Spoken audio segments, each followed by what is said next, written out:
recording in 5, 4, 3, 2. And we're live. This is The Human Condition. I'm Vince Orlando. I'm stepping into 2020 like a boss in my head. I'm Sean Davis. I'm Steve, and I'm just glad 2019's over. Yeah? It was that bad, huh? Yeah. Well, actually, I'm just really excited for the video games that are coming out in 2020.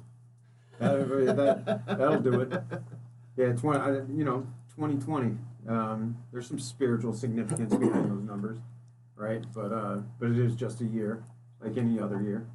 But yeah, it's cool that everybody gets motivated. You know, they think this is going to be the year. I think that's a misguided way to barometer to set your successes and your failures and what you're going to do with your life. The land of tomorrow. Which the procrastinators. Yeah. I'll get to it eventually. Yeah, I'll get to it. But that being said, for a lot of people, it's the thing that sparks that change. So a lot of people need a starting line. Right. Like, I'll do it Monday, and some people can do that. Some people can't. But the new year, it's heavy. Like, you feel it. Everybody knows about it. So I kind of feel like it's an easier starting line than most. I think it's a cool thing. But don't you think because you're programmed from Thanksgiving, like right around Thanksgiving that the holiday season's coming up, the New Year's coming around, that once you get through the holidays and the chaos or lack thereof, that New Year brings in new energy and all that other kind of stuff? But it does, though. You know what I mean? It is new energy based on the day, right? Just like a holiday will bring in new energy just based on our conception of what that's supposed to be. So on this day, we're supposed to give thanks. So there's new energy, whether it's manufactured by that date or not. I think it is. I think it's because we know that we've agreed that today is the first day of the new year. Because if we were on an island and we were looking around, we'd have no idea.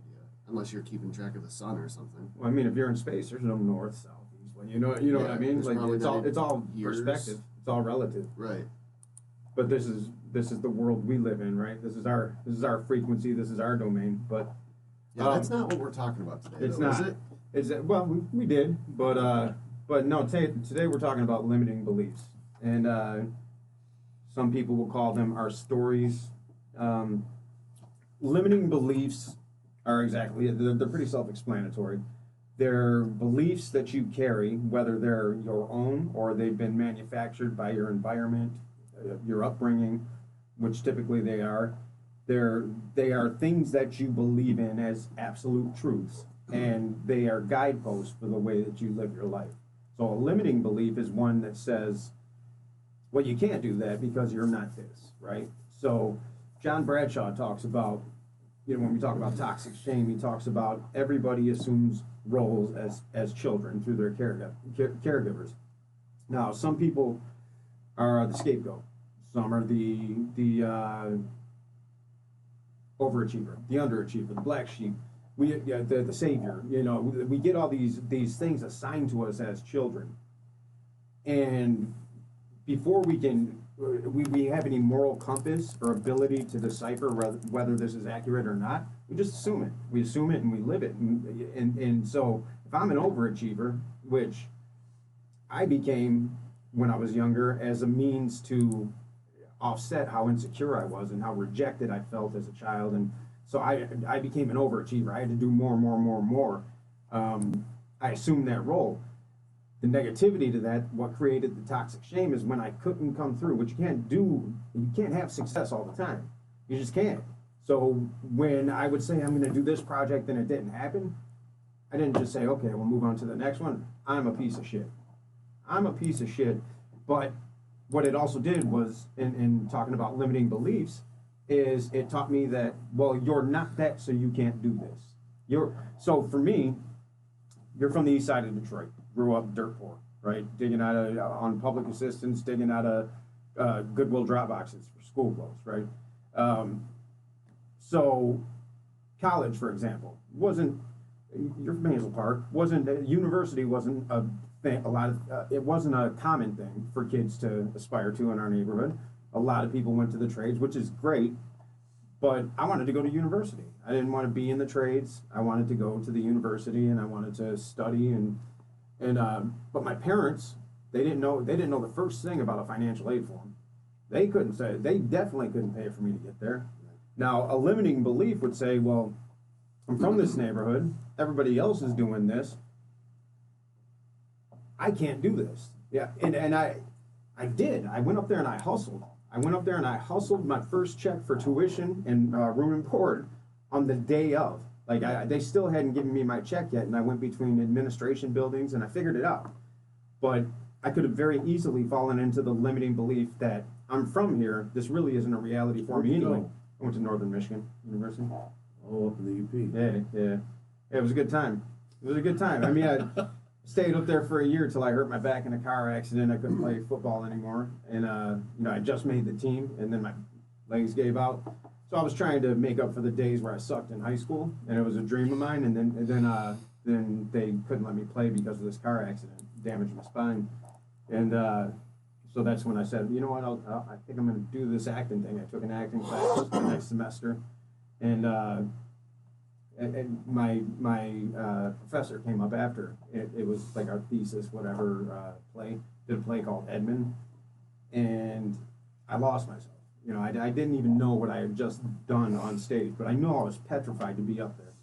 But I lost myself in whatever this thing was, and she came up to me after. She said, "You might want to try this out for real." And I had always had in my head, because people called me Hollywood because I dress different, whatever. So I was like, you know what, maybe I'll try. But I was always too scared to pursue the drama thing. I wouldn't do drama in high school because I was so afraid of being called a nerd, right? Limiting belief. So I said, let me try this thing. So I had some money for, I was in international business and finance. So I was going to Belize for an exchange program that summer, and I already had my money set aside for that from my loans. I took it and I moved to LA. Limiting belief says, again, I'm from here. I've grown up around it's fairly common for friends of mine to be on public assistance, to have lived that life. You know what I mean? That was the environment. What the fuck am I thinking moving out to Hollywood? I don't know anybody. What makes me, I could have very easily fallen into the limiting belief that I don't belong here. And you know what? Subconsciously, I felt that a lot. Weren't you excited? I was extremely excited. I was driven by, so that's the thing, is we can supersede these limiting beliefs by belief, and by just adrenaline and passion. Like if we have these things, then we can supersede the limiting beliefs. At a certain point, you got to tell the limiting belief to fuck off. You're not my truth. Yeah. My quest and my curiosity for the unknown has always been a good fuck you to the limiting beliefs. Did I have some that probably paralyzed me? Sure. The upbringing ones, my parents were always play it safe, do this and do that. But, I graduated with like a 1.9, and I waited for my dad to come back from Florida, and that summer after I graduated, I just moved out to Colorado, and loved it, absolutely loved it, and I loved seeing other places, and I had a goal and different plans and stuff, and criminal activity kind of took the forefront when I was younger. I wanted money, not having money growing up. Criminal activity was always more. You got paid good. It was a necessity. It was a necessity. You got paid good, and I remember working at Applebee's out in Colorado, as a prep cook, and I'm kind of part-time slinging bows, and I'm working at Applebee's part-time making riblets and shit. And I was like, what the fuck are you doing, man? Riblets is a funny word. It's not even real rib, dude. It was just weird, and I was like, what are you doing? You're washing floor mats. I spent a lot of time in kitchens, and I just was like, I'd rather just go sell weed and do that thing and do what criminals do. And there was no parental supervision around. There was no family. So I never had anyone chirping in my ear, you To know, tell you otherwise. to tell me Yeah. otherwise. And, you know, I really enjoyed what I did. You know, I enjoyed that shit. I enjoyed being free. I enjoyed having Free, money. I enjoyed Honestly. not, you know, being part of the system. But like I still enjoy not being part of the system. I still seek self-employment and opportunities of that nature. I absolutely can't stand being the boss or like having a boss that tells me what to do. When I work for myself or I'm owning my own business, I'm my own boss. Other people's beliefs don't come into play. You know, it's all based on like the experience I've had throughout my life and what success looks like to me and how my beliefs have changed. I can completely apply all the spiritual principles that I've been taught into every aspect of my life and unravel all the beliefs of society and the norms and not even make them applicable. Like rewire it completely to fit what I want, how I want things to be. You know, and it was interesting. I went to this it was a spiritual awakening expo. It was over, I want to say, the DoubleTree downtown. This guy, Flower of Life. Well, yesterday? No, this was like 2 years ago in November. They put an expo on like twice a year, and my Reiki healer was like, you should like the price tag for the expo is like $400 a ticket, and I was like, you know, I don't know about that. And she was like, why don't you volunteer? If you volunteer, and then it's like free. So I went, and there was like a lot of cool stuff, and just a higher level consciousness, and everyone's operating on a whole different vibration and a whole different frequency there. But there was this guy, I met him, and he there's like a lot of vendors and stuff there, and he said he worked for like he pretty much sold like did this avatar course program, and I was like, well, what's that? And he said it's a program about rewiring your belief system, and it shows you how you came up with your beliefs to begin with. Your story. Yeah. So he shot me this thing. I don't know. He shot me this email and it had a couple worksheets on it and stuff. And then he called me about it. And it surprised me because, like, in 5 minutes after I did the worksheet, like, he was able to say, like, how did you come to that belief? And then once you tell him, well, how did that belief come to them, or how did you come to this belief? And then start asking, like, do you believe that belief is true? Do you actually believe that? Yeah. Do you believe that? And just start to rewire, like, show me how, like, a lot of my wiring was, like, kind of, like, singed. Like, the wires had been frayed in certain areas, and I was like, wow, this is, like, this is, like, some deep shit, you know? And then, like, I was like, how much is this course? And then it was, like, $4,000. Yeah. You know, like, I'm not, like, you know, I'm not going to do that, but I really, you know, it was funny because then I looked it up after that, and the Avatar course was part of the Scientology. The creators of the Avatar were the same guys that came up with Scientology and the whole kind of Milky Way galactic No, experience not thing. the actual Scientology, right? Yeah, The yeah, L. the Ron science- Hubbard yeah, shit? yeah. I Really? was looking it up before I got here, and it was interesting. Well, on that, I just wanted to bring up, you know, we jumped right into this, and I just wanted to mention what a belief is something that we think is true.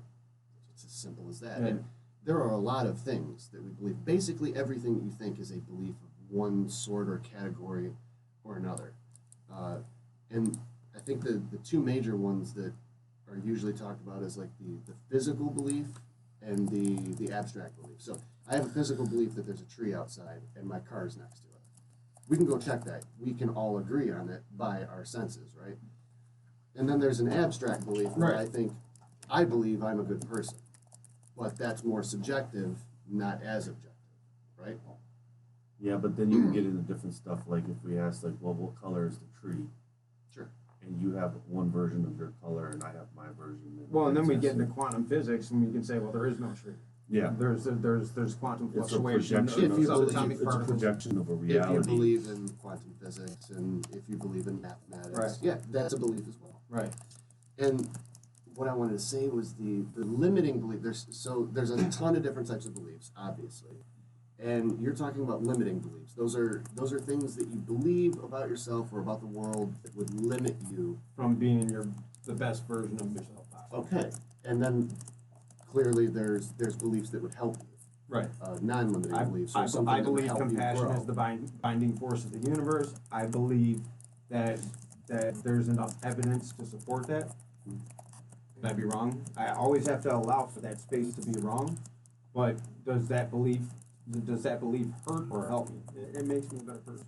And that's where what Sean was just talking about, like the inventory of your beliefs is very important too. Well, and that's what I got, because that's what I wanted to speak on, is cognitive processing therapy was exactly that. It was questioning your belief systems. So I'm taught immediately in cognitive processing therapy, I felt this emotion. What was this real? Is this really attached to what's going on right now? Or does it belong someplace else? And then, through cognitive processing therapy, I got to trigger moments in my life, and I could say, nope, that's a fear of abandonment. That's a fear of abandonment. There was no reason for me to act the way that I did in this moment, or feel the way that I did in this moment. That feeling came from a very real place, but it doesn't exist in the now.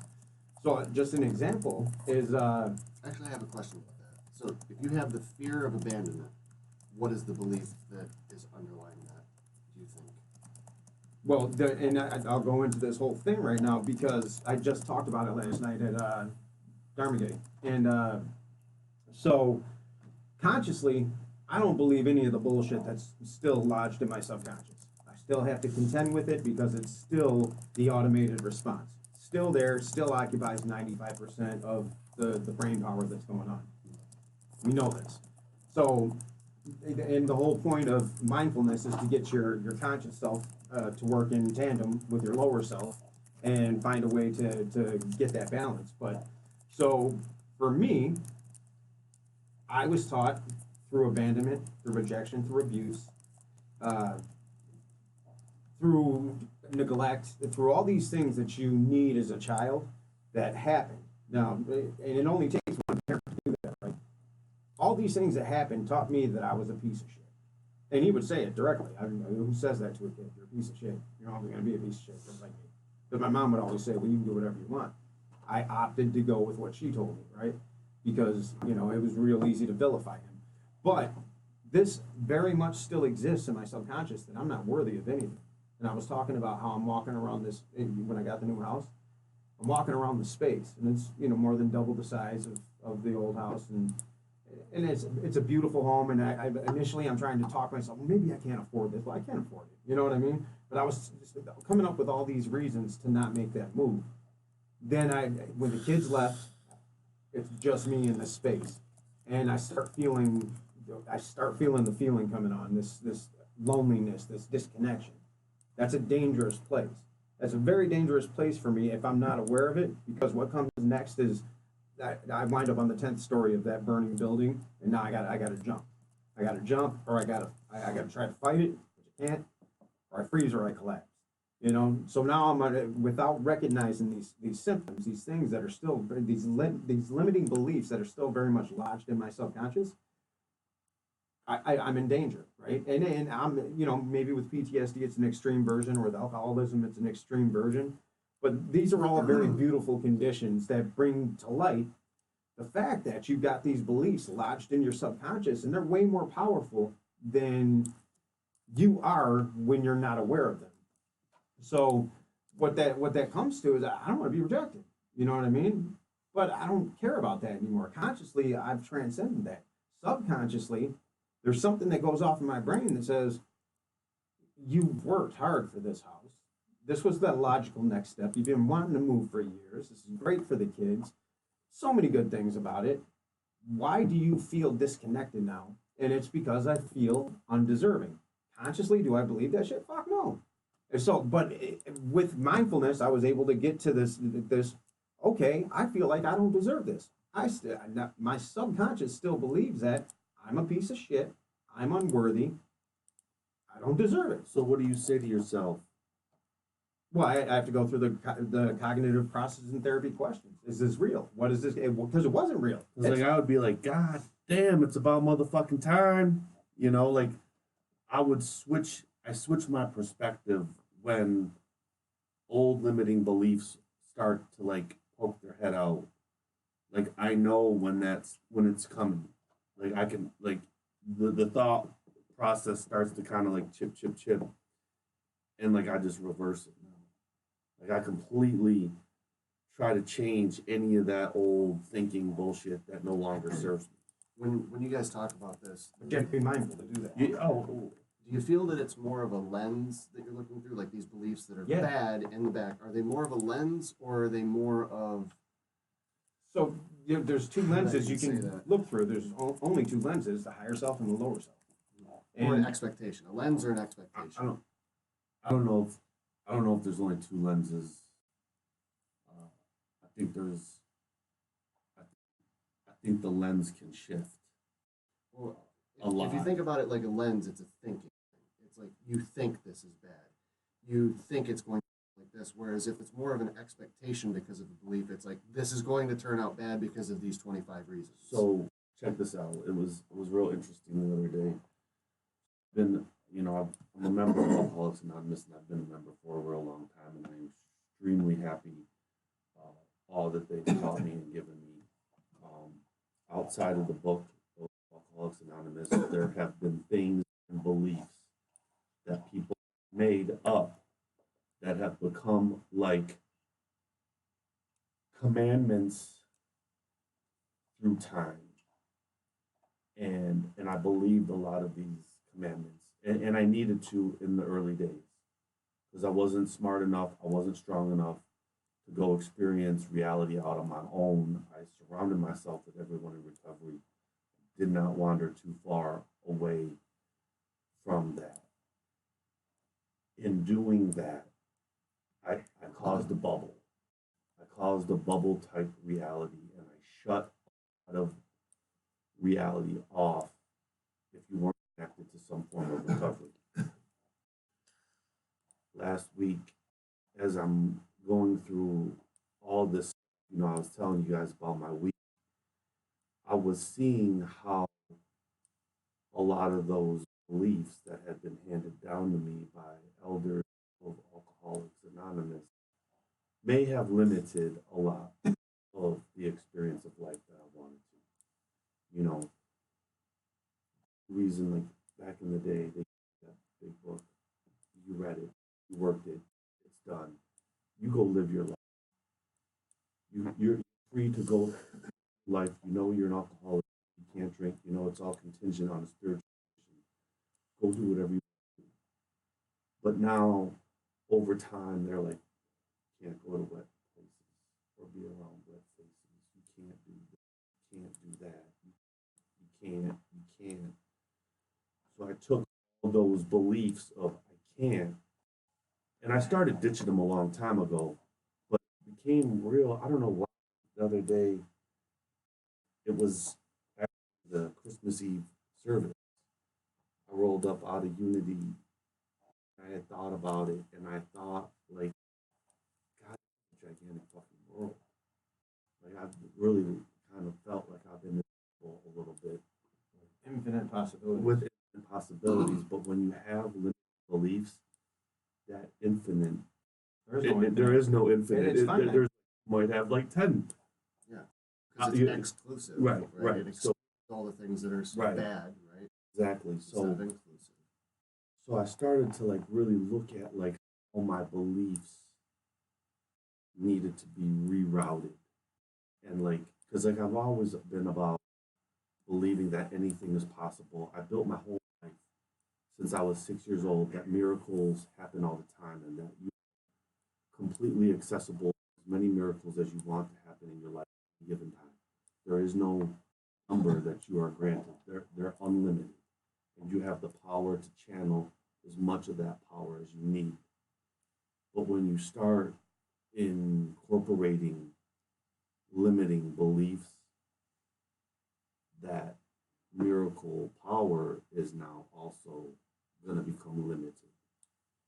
My abundance and prosperity is going to be limited. Well, because limited beliefs, you live in lack and limitation. Right. And God don't speak English. The universe don't speak English. It's frequency. No. So you're in lack and limitation. Right. What's Free. I need to always remember that I'm free. your subconscious doesn't remember that. No, and a lot of times you suffer from any kind of mental illness or addiction or alcoholism. It's like look at yourself as like you're contaminated. You know, like, ooh, I can't do this, I can't do that, and then my brain starts to go from there and take. I can't do this, I can't do that, and then web it around, and then start to create delusions that ain't even fucking based in truth. You know, I'm all alone, or I'm with a certain people who do things all the time, and I'm shutting myself off from the whole other Now you're realm. a Republican or a Democrat. Right. Or, you know what I mean? Now you're in You these know, categories, and that's what you are. Thing, and truth be told, it makes your decision making easier. You don't have to think much. If you put yourself into a box, and some people would Love rather, that. and some people Yeah. would rather live in a box because I don't have to think much. I can do my 9 to 5. I can go home. I can binge watch Netflix or happy hour or whatever the bike. And I'm living a good life. I was supposed to do. I was supposed to have. I've these got the kids. health care, 401's okay. Yeah. But meanwhile, they're indulging in convulsions because the truth is they don't know they're suffering. They don't know they're suffering because they've limited themselves. We were talking about this today too at Dharmagate, and so there's a section in the book that says recovery is possible. Well, we did a meditation on attachment. It was an attachment meditation, and it said to go and look at the things that you are still attached to. And for me, what is, goes back to walking through the house and feeling like there's an abyss about to happen. If I don't get on my spiritual, I'm going down a bad road for no reason because it was perfect. So I'm going now. What's a bad road? You're going down the bad road. Any road in Michigan. Well, no, like, to me, like when my subconscious wants to be like, oh, you're gonna go down a wrong road. To me, like I've been down so many fucking wrong roads in my life. It's like, well, it can't be any worse than the ones before. Oh, but it can. You might not come back from this road. But that's the road I'm talking about. But then, like, I'll just figure that I'll meet me on the other side. Like that fear of believing that it's the end if I go down this road totally throws out my whole concept of faith. Like I put faith in my, like I inject that into my blood system like every morning and every evening. Like I live by those principles that we were guided with and that I was, either taught through others or just how God has expressed himself through me in my own life. So like if I go down that wrong road, I know that God's with me on that road. I've been down that road more times than I can count. I've almost died more times than I can count.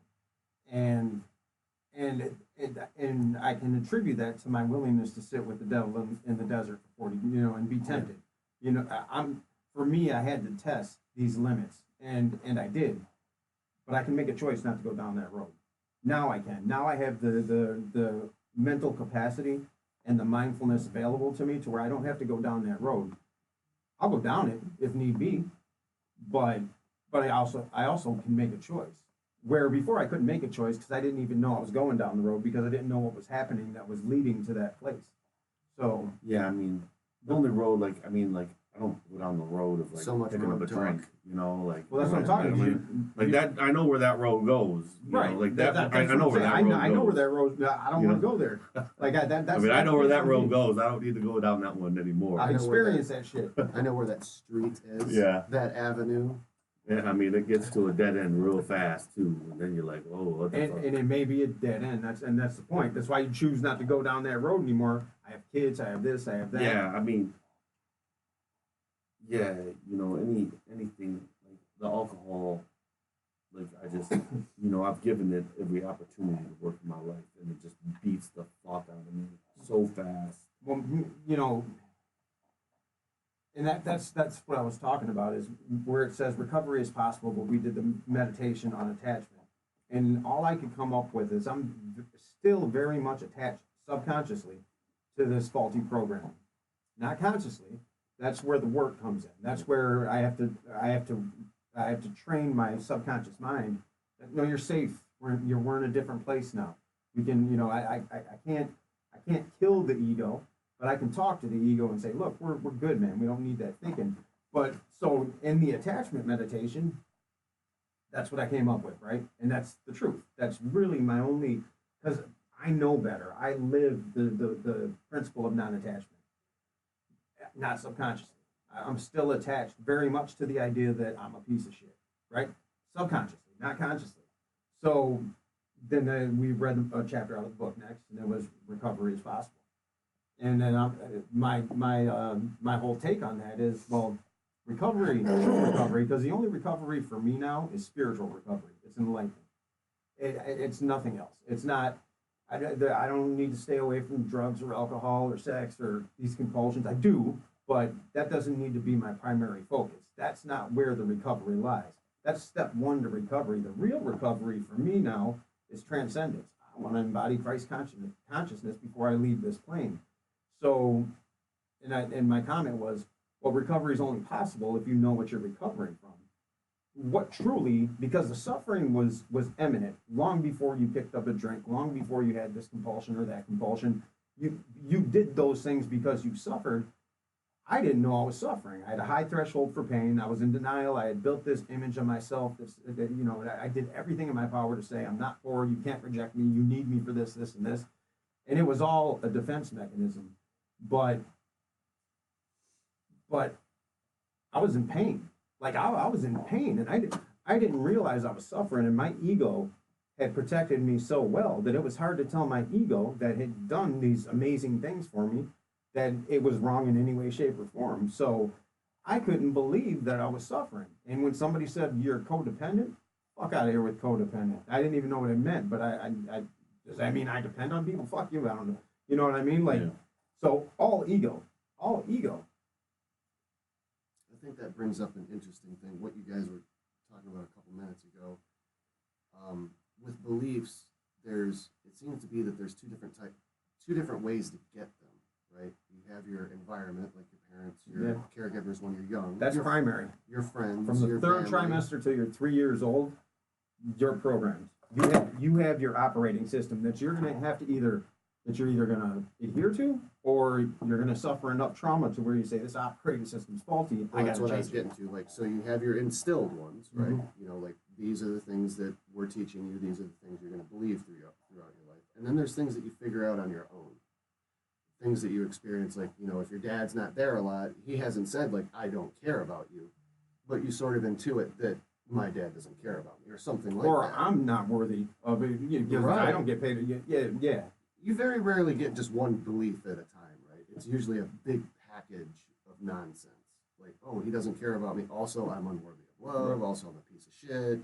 Just a huge package of them. And depending on the extent of that, and this is where they, it's called disorganized attachment, where your caregivers are both the source of your life, right? They feed you, they give you your diapers, and they no matter how bad any parenting was for any of us that are speaking at this age right now, somebody fed our asses, somebody put us in diapers. We got clearly, right? So that goes back to the whole compassion being the binding force of the universe, because there's crackhead moms out there that still find a way to put food on their kids' table. There's some that don't.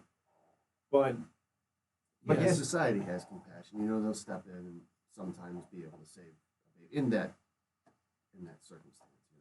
The thing is, it's instilled. We're programmed. We're programmed with this operating system, and it's not maliciously by our parents. They were programmed, right? So, yeah, the hope is that each generation moves up. Like, my kids have a much different life. Am I perfect as a father? No. I think I'm pretty damn good, but there's some things that I'm going to figure out later. That wasn't the right way to handle that. Do you teach your kids to be open to new programming. Absolutely. So I teach them to question everything. Question me. Sometimes I'm wrong. Like I'll have these conversations with them and say, "Look, the other day I'm like, am I doing something wrong? You guys got to tell me because if I don't understand, I'm not perfect, and the world's not perfect either. And don't just listen to everything that everybody tells you. Listen, but question. Always question. Skeptical. Yeah. Not skeptical. Don't be skeptical. Just question. Questioning Be is curious. skepticism. No, curious. Skepticism is negative. Skepticism. No, it's not negative. Yeah, skepticism is negative. Curiosity and skepticism. I mean, like if you tell me like the street is clear, I'm skeptical. I'm going to take a look. That's double checking. Well, the To skeptical. tell me this, It does come so up if with Vince tells me that the street's clear, I'm thinking that the street's clear.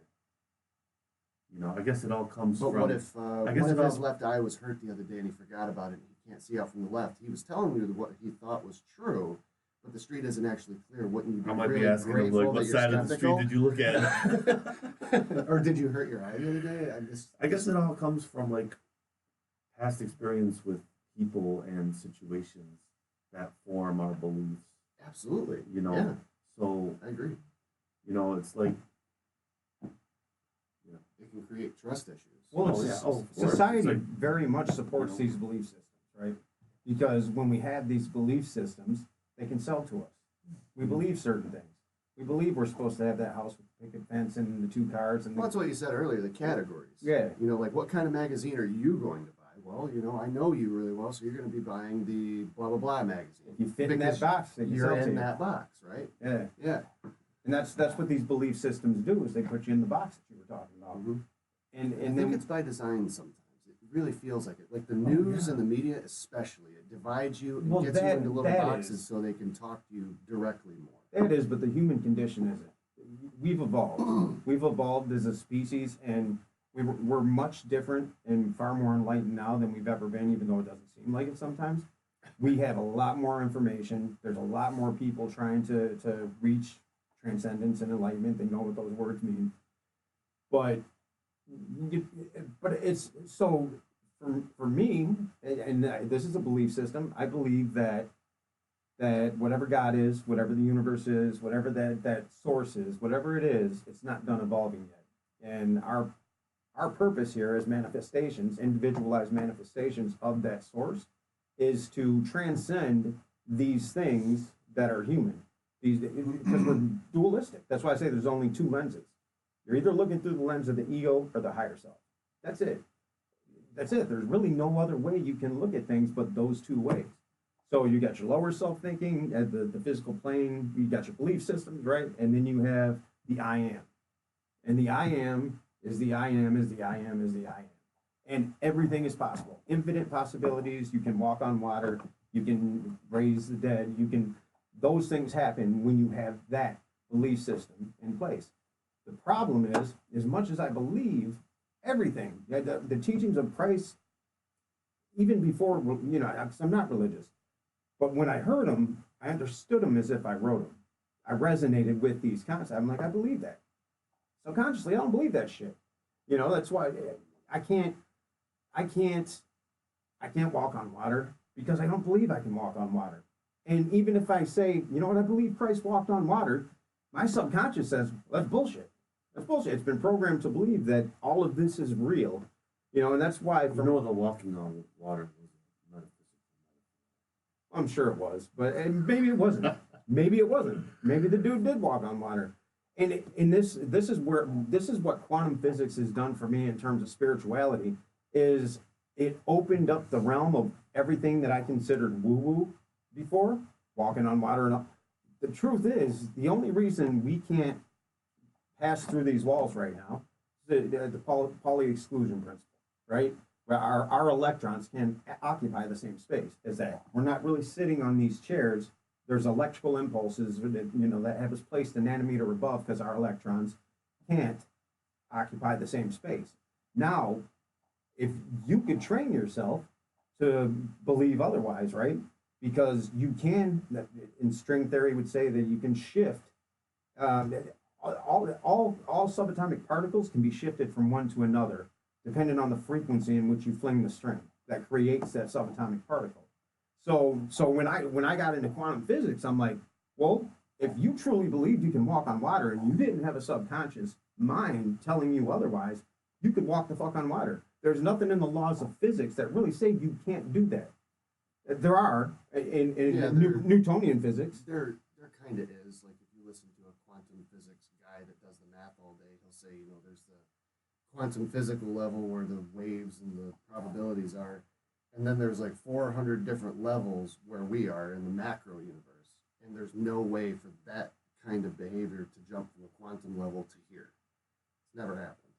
But it has. It's never been if it looked did, at or seen. If Christ really walked on water, it did. You know what I mean? If he really raised someone from the dead, it happened. But I mean, it's the difference between one quantum thing, which is like really Planck tiny or whatever, doing a disappearance and moving over here, to 100 trillion of them doing the exact same thing at the same time. No, it would take a massive shift. Huge. To be able to, and that's where the frequency is. We are locked into a certain frequency. Right. And or a certain probability, maybe? Well, it is a certain, because it's all probability. Right. And that's the thing, is everything's probability, so why the fuck do we get stuck in these beliefs? Well, we have no choice. We have no choice. It's just how it is. I think a lot of them get reinforced through media and TV. Absolutely. You watch a lot of that shit. Whatever belief system. I mean, a lot of people probably get their belief system from watching the news and watching TV. And you get a lot from living, too. Like the whole, going back to the walking on water. I've never seen anybody walk on water. Never heard of anybody except for one guy in a book written 2,000 years ago. No one else has ever seen anything like that. No one's heard of it. That's it. I mean, that's my expectation, is that human beings cannot walk on pieces of water. It's just impossible because it's never happened. Remo Williams. What is it? Remo Williams, the ninja in that movie, walked on water. I swear to God. See, that's the difference, though. Like, so you're probably more of a materialist than I am. And to me, everything sprung forth from consciousness. More of an evidentialist. Like I Evidence-based. base my life off of evidence. What I've seen. Evidence-based theory. How it works. Like if I drop that, it's going to hit the ground. It's very unlikely to hit the ceiling. Yeah. That's what I am, I guess. But that exists in the material realm, not in the quantum realm. And this is a quantum system. You know what I mean? So well, I exist in a quantum system. Well, we're all quantum systems, right? So I'm not outside of it just because I'm a evidential. I can't even say the word. So you know what? That's the funny thing, is there's no difference between a quantum system and a spiritual being. There's not. It's just a matter of terminology.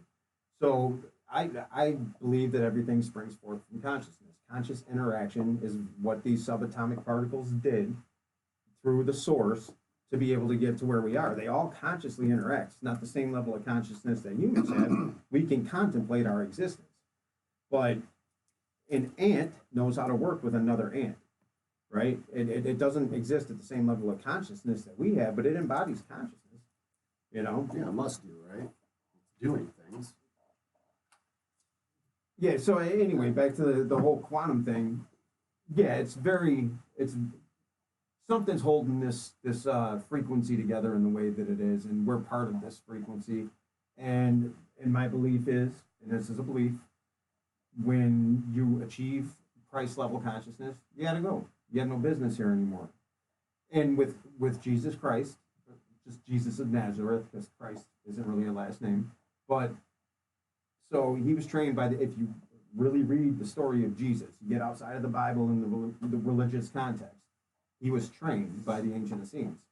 The Essenes were all about empowerment. They only existed for about 4 centuries, disappeared after the crucifixion of Christ. So if you take a child from a manger and you tell this child that you are this, and that's all that child knows, that child will be that. That's what I believe, and I believe quantum physics supports that. I believe you can walk on water if you don't have the subconscious programming that tells you you can. And I believe quantum physics supports that as well. 95% of our external environment is determined by our subconscious. There's, I believe it's 40 million neurons firing per second, as opposed to 40,000 in our conscious mind.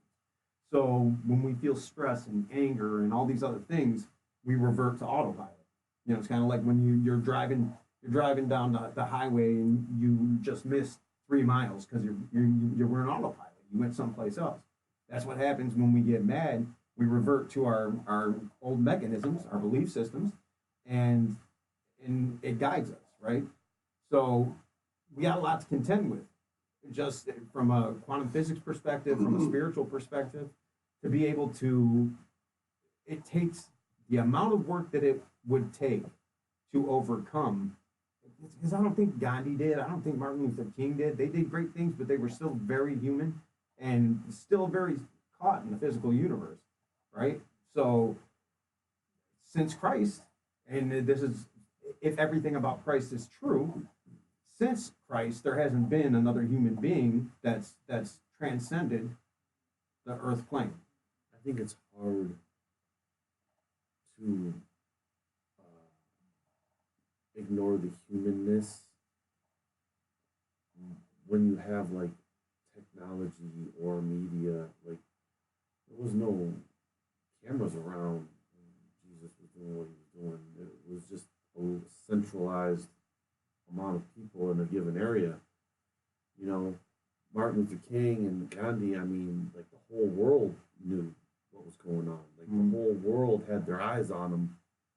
So you're gonna have some form of like humanness when lower vibrational beings are asking you questions. You know what I mean? Jesus was taught by the Essenes to speak to lower vibrational beings. Right. So It's also easier to exaggerate when nobody's around. right. And your Right. story's handed down through Yeah, yeah. writing over years and years. It's really easy to exaggerate compared to now, where there's cameras everywhere. It's hard to say, like, Well, you can still exaggerate. You can still I push went and performed a sensationalism. miracle. Yeah. But there's aliens everywhere, but we can't get pictures of them ever. Stuff like that.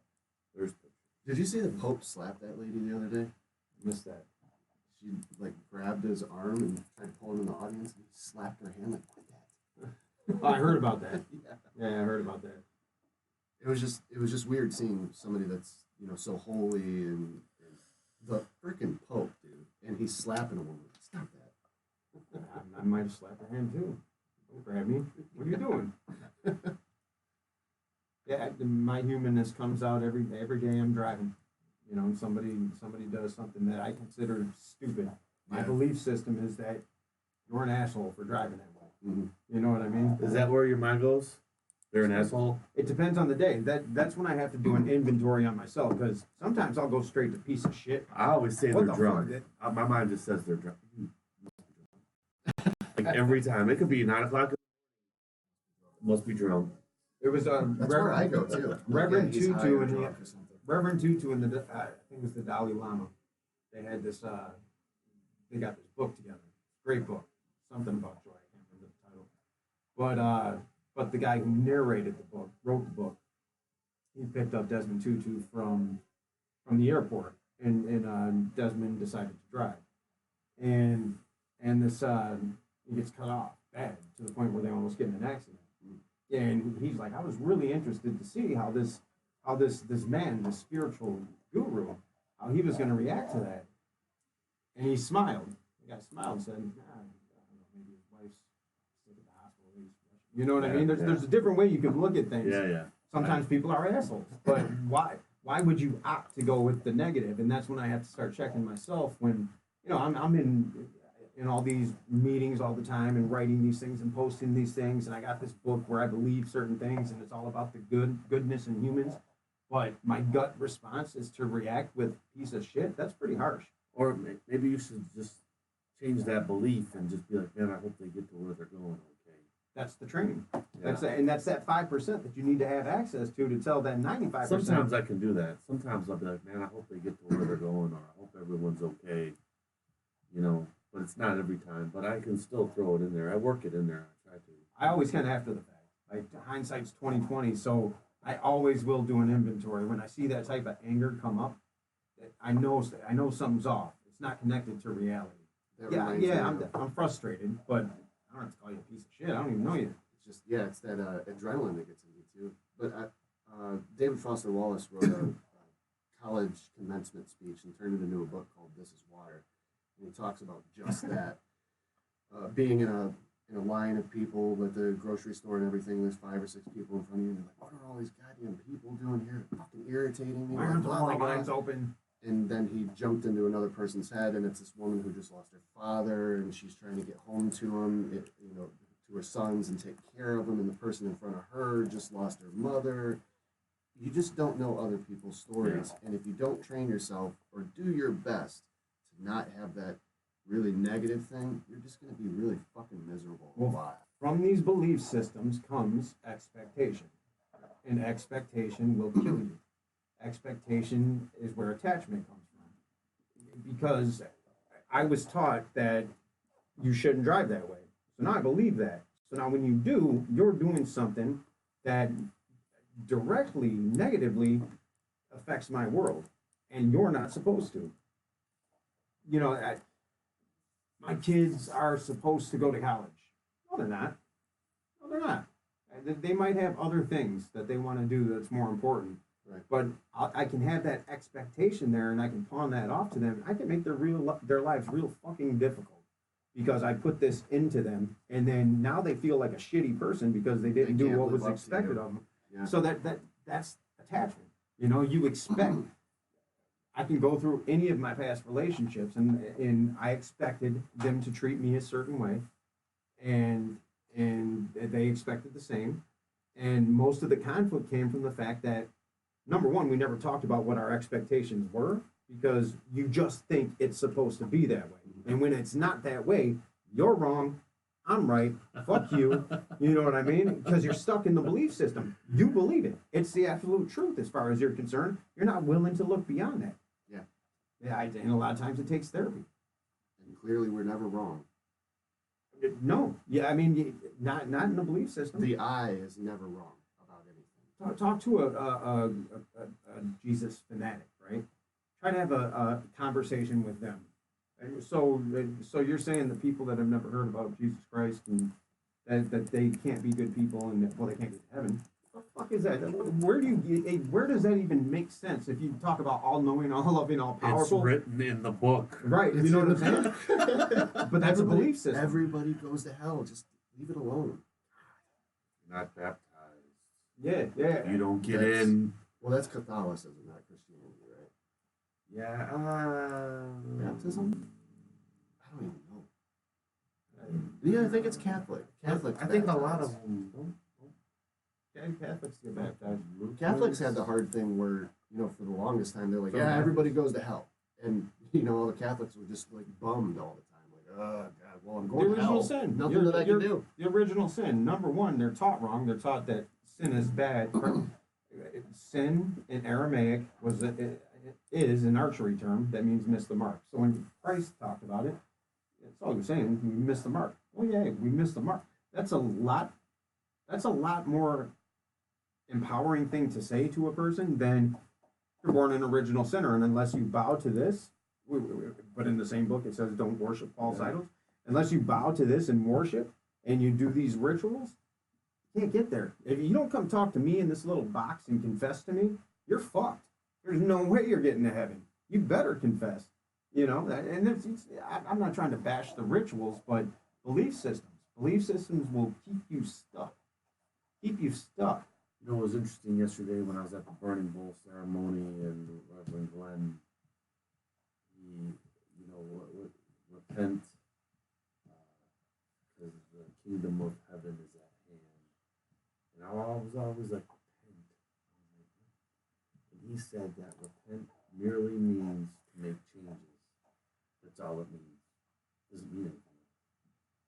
And I was like, I thought it meant, like, say you're sorry. to God or yeah, something. like, repent your sins and all that Yeah. stuff. Like, Like, I was apologize like, for all it existing. means is make changes. I was like, wow, that's good. And I was like, it was real powerful yesterday. You can see how human beings, with King James Version of the Bible, how that was really used to control the masses. Yeah, it was a big control. That's all it was. And the fact that people can fall into these belief systems, especially in the age of information, right? Because now ignorance is truly a choice. You can Google anything at any given time and choose to believe or not believe. There's no reason. sometimes I'll catch myself asking a question that I could easily Google myself. Like, why am I doing that? Well, sometimes it's nice to discuss things rather than just go right to Google and say, nope, it's A, B, C. Sometimes it's nice to get some ideas about it before you do that. I do that too. Well, some people, that's all they do. Or they opt not to seek out information, and they opt to stay in the belief system because, once you open Pandora's box, it's going to take work. It's going to take time. It takes a lot of the magic out of it too. Like for me, going from a kid, like where my mom was a God of the gaps kind of person. So, if I asked my mom, like, hey, how does this thing work? And she didn't know, and Dad wasn't around, she'd say, well, God has a plan for everybody, that sort of thing.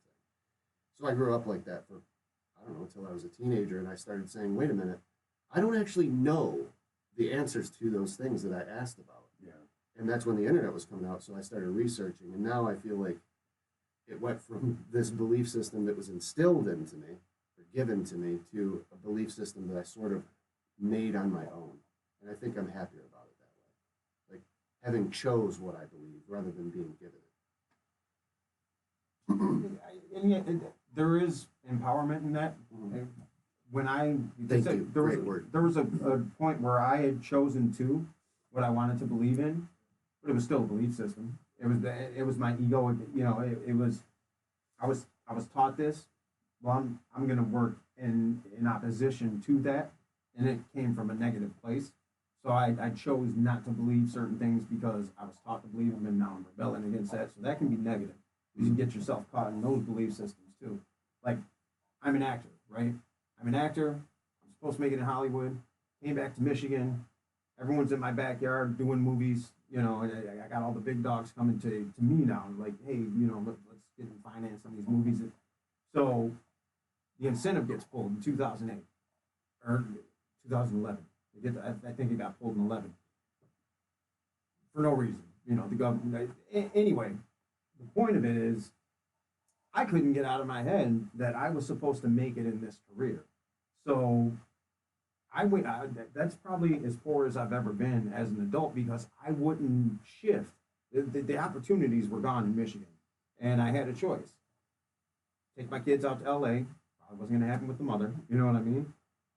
Leave my kids, be a paycheck dad, go back to L.A. and pursue this dream that really turned out not even being my dream. Just something fun to do, right? But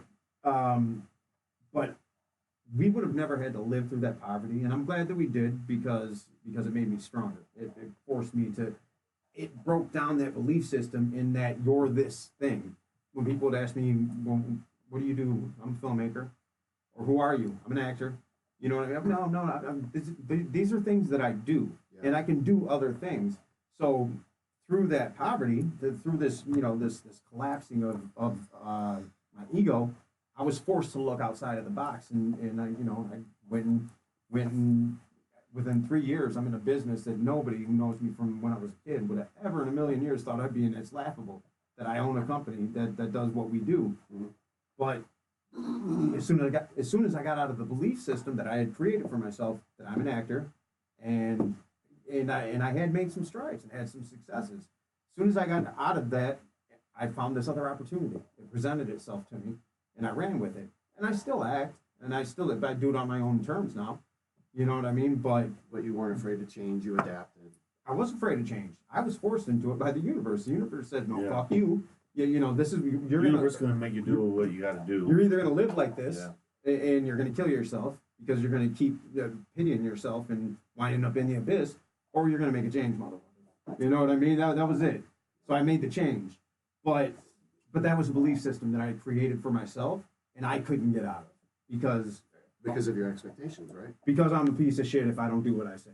Going back to the you're a piece of shit, the abandonment, the rejection, going back to all that, and the PTSD. That's extreme. So everything's all or nothing. It's fight or flight all the time. Always in fight or flight. So it can't just be, well, I had to move from this opportunity to the next opportunity. I'm a fucking piece of shit. I suck as a human. I'm no good. Well, it's been a good one, guys. Are we done? I think we're about ready to wrap up. Yeah. I'm good. Just next time we're on, remember to hit us up on Facebook or Twitter or whatever the hell you want. Happy to. New Year. Happy New Year. Yeah, and Happy New Year. Make 2020 perfect vision. Perfect vision. Yeah. We're out. Take care.